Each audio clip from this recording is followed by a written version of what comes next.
The second the divorce papers hit my hand, I immediately cut off my father-in-law and mother-in-law's allowance.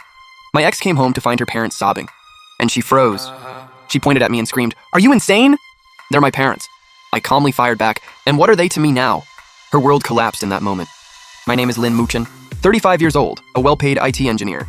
Just moments ago, my wife of 5 years, Shen Jixia, and I finished the paperwork.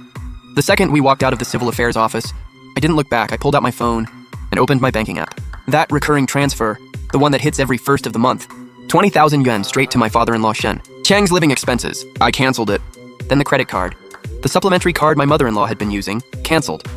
Their apartments, utilities, electricity, water, gas, autopay, unlinked and transferred to her brother. My good-for-nothing brother-in-law, his 10,000 yuan monthly allowance, gone too. After all that, the 5 years of rage I'd been swallowing finally got a little relief. I drove back to the villa that used to be called home. The living room was a complete mess. Shen Qiang and Liu Ying, my esteemed ex-in-laws, were on the couch, one slapping their thigh, wailing, the other wiping tears and cursing. A stranger would have thought the place got robbed. Shen Jixia stood in front of them, face still wearing the last bit of composure. She'd squeezed out at the civil affairs office, now completely frozen. She saw me walk in, and those pretty eyes flashed with confusion, before igniting into pure rage. "Lin Muchen, what did you do?" I ignored her, walked straight to the coffee table, picked up the blindingly red divorce certificate, and set it down in front of her. Shen Jixia went dead silent. She picked it up, flipped it open, saw our photo inside, and that cold official stamp. Her bloodshot eyes locked onto mine, like they were about to shoot fire. "Lin Muchen, have you lost your mind? Did you shut off my parents' cards? Who the hell do you think you are? They're my parents. You giving them a monthly allowance is the bare minimum." I looked at her, calm as ever, and asked one by one, "And now, what are they to me?" Shen Jixia's whole body started shaking, her pretty face twisted with fury, finger jabbing right in my face. "You're just an engineer. Where do you get the nerve? You really think young Master Lu can't make one call and destroy you in this city? Young Master Lu, the guy who just picked her up in a BMW. Oh! I laughed. She knew nothing about my world. But her world? Starting today, I was gonna tear it apart with my own hands. "Young Master Lu," I repeated the name, amused. The mockery in my eyes impossible to hide. "You mean that Lu Hao guy, riding on his daddy's little construction company?" Shen Jixia's face went pale. In her eyes, the Lu family was untouchable royalty. But out of my mouth, it was just some little company. "Stop talking nonsense. Lin Muchen, I'm warning you. You better unlock my parents' cards. And get on your knees and apologize, or else what?" I stepped forward, closing in on her, my 6'1" frame, carrying an invisible pressure that made Shen Jixia instinctively step back. Panic flashed through her eyes. 5 years. I'd always played the soft, useless husband. Took everything. She'd never seen me like this before. "Or else, you'll see what happens." She forced herself to yell back, "Fine!"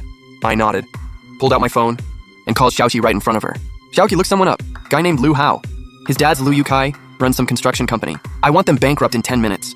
I said it quietly. But in that silent living room, it hit like a thunderclap. Shen Jixia, Liu Ying, Shen Qiang, all 5 of them, stared at me like I'd lost my mind. Liu Ying was the first to crack up. She let out this sharp, grating laugh. "Lin Muchen, did the divorce fry your brain? Who do you think you are? One phone call and you're bankrupting people? You think this is a TV drama or something? A loser is a loser. No amount of posturing changes the fact that you're broke." Shen Qiang shook his head, sighing. "Young man, keep it real. Stop daydreaming." Shen Jixia was practically glowing with smugness. She pulled out her phone and called Lu Hao directly, on speaker. "Babe, Lin Muchen's completely lost it. He just said on the phone, he's going to bankrupt your family in 10 minutes. Ha ha ha," dying laughing. Lu Hao's arrogant laugh came through the speaker. "Ha ha ha, what?" That engineer thinks. "He can bankrupt me? Tell him to get his neck ready. I'm heading over right now. I'll show him what dead looks like." Shen Jixia lifted her chin triumphantly, like she'd already pictured me down on my knees begging. I didn't say a word. Just watched the clock on my phone. 1 minute, 2 minutes, 5 minutes passed. Liu Ying's laughing got louder and louder. Shen Jixia's smirk grew bigger and bigger. Minute 8. Shen Jixia's phone blew up. It was Lu Hao again. She picked up, showing off, in her sweetest voice. "Babe, where are you? I can't wait to see that loser's face. You stupid butch. Who the hell did you mess with? We're done for. The company's been seized. The cops took my dad away. The bank and investors are blowing up my phone. You've ruined me!" Click. The call dropped. Dead silence in the living room. Shen Jixia. Every drop of color drained from her face instantly. Her phone slipped from her trembling hand, hit the floor, screen shattered. Liu Xing's laughter died on the spot, like a duck getting choked mid-quack. Shen Qiang's teacup slipped out of his hand and crashed to pieces on the floor. All 5 of them stared at me, like they'd seen a ghost. I slowly stood up, walked over to Shen Jixia, picked up her shattered phone, and placed it in her cold hand. "Still think I'm joking?" Shen Jixia's lips trembled. She couldn't get a single word out. The person she'd always counted on, that untouchable young Master Lu she'd worshipped, was gone in ashes after one call from me.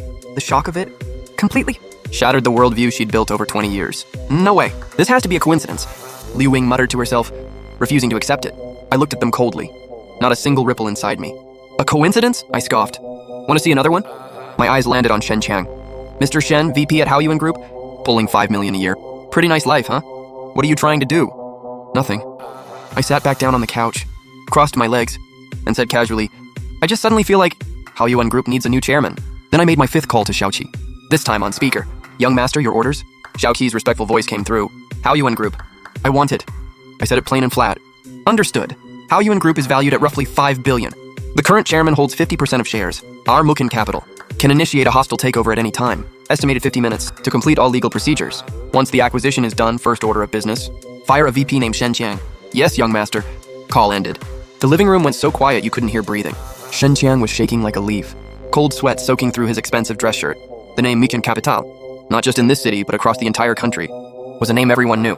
A true commercial juggernaut. One finger could crush 100 Haoyuan groups. And I was Mukin Capital's young master.